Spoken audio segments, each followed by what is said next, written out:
Commissioner, Mr President, I rise again, I am afraid, to make the same old hoary speech that I have been making here for several years, and that is, it is my opinion that you do not really understand the concept of banking.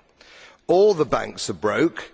Bank Santander, Deutsche Bank, Royal Bank of Scotland, they are all broke. And why are they broke? It isn't an act of God. It isn't some sort of tsunami. They are broke because we have a system called fractional reserve banking, which means that banks can lend money that they do not actually have.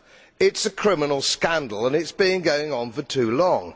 To add to that problem, you have moral hazard, a very significant moral hazard from the political sphere.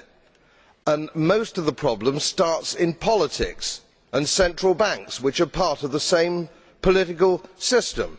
We have counterfeiting, sometimes called quantitative easing, but counterfeiting by any other name. The artificial printing of money, which if any ordinary person did, they would go to prison for a very long time. And yet governments and central banks do it all the time.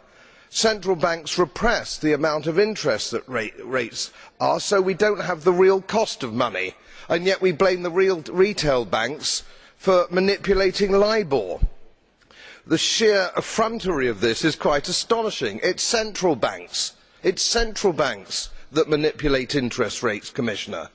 And plus, underneath all this, we talk loosely, in a rather cavalier fashion, do we not, about deposit guarantees.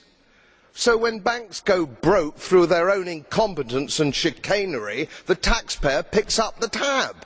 It is theft from the taxpayer.